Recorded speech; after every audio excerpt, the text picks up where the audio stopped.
It's a great honor and privilege to welcome George Takei to the stage. Of course, we all know him as Mr. Sulu from Star Trek, but he has also been in at least 40 films, countless television appearances. He had a very, very full and active life in California, and he's here with us now in New York to promote his new musical, Allegiance. And I kind of wanted to start there, George. What is this musical about? Why is it important to you? What are the origins of the piece? The importance of Allegiance. This is a musical that we've been developing for a little over 3 years now. It's a story of the internment of American citizens of Japanese ancestry during the Second World War, simply because we happen to look like the people that bombed Pearl Harbor.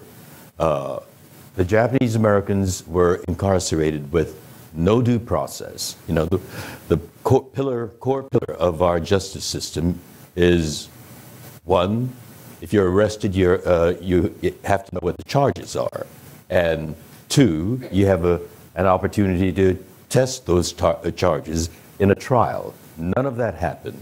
It was the most egregious violation of the U.S. Constitution. And so this is an important story for all Americans to know the history of where our democracy faltered. It's a glorious system that we have. We have great many chapters that tell the glory of our system. But it's just as important, maybe even more important, for us to know where we faltered, so that we don't allow that to happen again and try to make a better democracy. So we tell the story of a Japanese-American family that's incarcerated during the Second World War in a barbed wire internment camp in Wyoming. And we feel that this story is very important for all Americans to know. And there's a personal aspect to this story, correct? Yes, it is. Are you willing to talk about that a little bit? Well, I was a child then. I was 4 years old when Pearl Harbor was bombed, and 5 years old when the soldiers came to order us out of our home. I was too young to really understand what all this commotion that was going on around us was about. But I will never be able to forget that day that's seared into my memory. My parents got us up early, my brother and my baby sister, and dressed us. And I have to be in the living room looking out the front window. And I saw two soldiers with bayoneted rifles marching up our driveway, stomped up to the front porch, and banged on the door. My father answered it, and we were ordered out of our home. A two-bedroom house on Garnet Street. I remember my mother carrying my baby sister and this big, heavy duffel bag, and I saw tears streaming down her cheek. We were taken from that home. The camps weren't built yet, so we were taken to a nearby racetrack, Santa Anita Racetrack, and we were herded to the horse stables, and we were told that we were all 5 of us were to stay in this narrow horse stall, still strong with the stench of horse manure.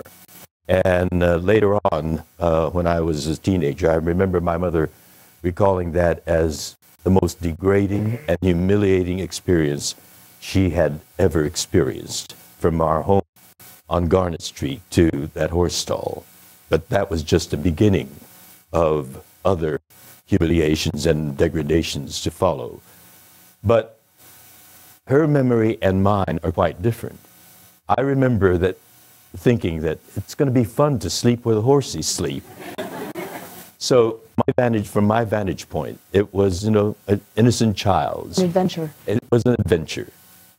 We were taken from we were there for about 3 or 4 months, and then put on a train and transported 2/3 of the way across the country to the swamps of southeastern Arkansas. 4 days and 3 nights of riding on this train through the deserts of the Southwest with armed guards at both ends of the train, or each car. Innocent people, uprooted for no other reason than we happen to look like the people on Pearl Harbor. I remember the barbed wire fences and the sentry towers and the searchlight that followed me when I made the night runs to the latrine. But here again, I remember those searchlights as being kind of nice because they lit the way for me to pee. So, you know, two different views of the same experience. So that's my real experience is actually fun memories. I appreciate the irony of some of those experiences now. We lined up 3 times a day to eat in a noisy mess hall. My father took us to a mass shower for bathing. And when I started school, we began the school day with the Pledge of Allegiance to the flag.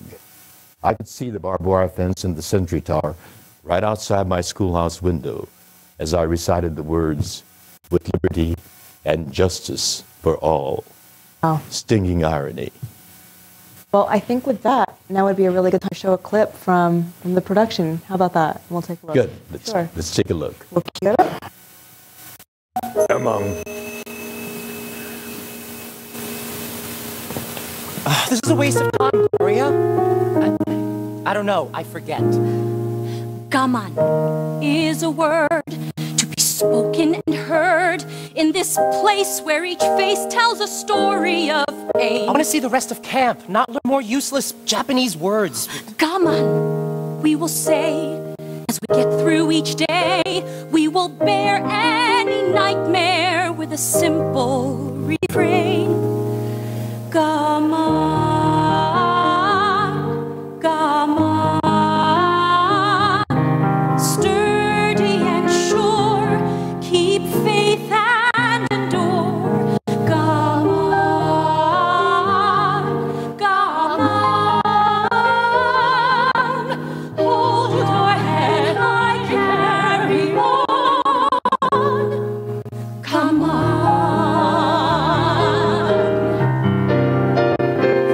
So come walk with me through this adversity. Hold my hand as we each stand squarely and pray.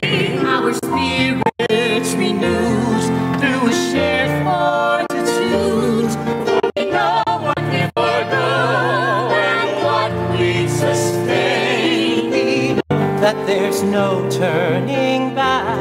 Come on. If we hold together, And nothing we lack, for better or worse, whether blessed or cursed, together we'll never come on,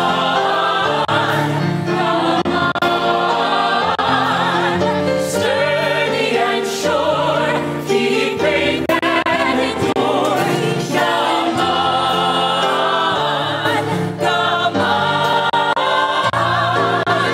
dignity, pride, as we stand side by side, even when all seems gone. Come on,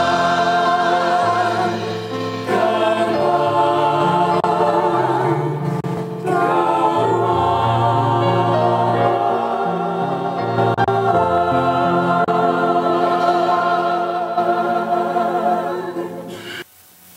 I should tell you that the two principal singers that you saw and heard, the woman is an absolutely gorgeous performer, Salonga, Tony winner for Miss Saigon. And the young man is Telly Leung, who, as you heard, has a glorious voice, and he will be a major star. And the music, the song, is written by an enormously gifted composer-lyricist. He is going to be leaving a major imprint on American theater. I'd like to introduce him to you. He's joined us, Jay Kuo.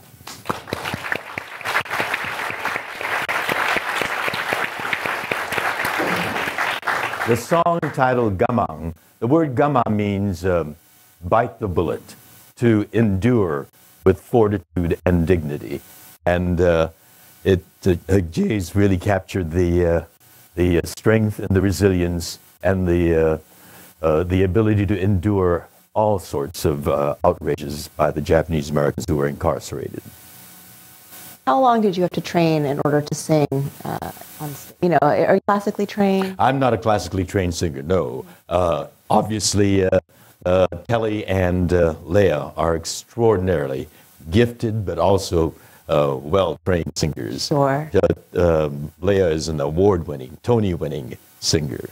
And why did you choose the musical format? You've done so much work in film and television. Why did you think that a musical would be about the story? Well, one of my missions in life is to make Americans aware of this dark chapter of American history. We founded a museum to tell this story, and it's important that we make every effort on various different platforms to educate the United States Americans on that little known, still yet very little known part of American history. Theater reaches people not only intellectually but through the heart, and music is a powerful way of conveying emotion.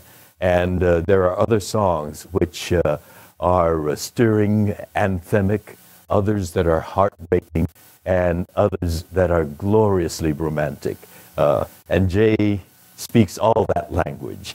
And he has a gift to also capture a period in time. The 40s music, the Andrews Sisters kind of songs, the big band type of music. We feel that telling a story with music as well as drama is the most powerful way to both educate people as well as move people. And Broadway is the biggest and most important stage in American theater. And so we're opening in San Diego this fall, September and October, at the Old Globe Theater, which has sent many, many musicals onto Broadway. And we plan to bring it to New York next late winter or early spring in the year 2013. So do spread the word.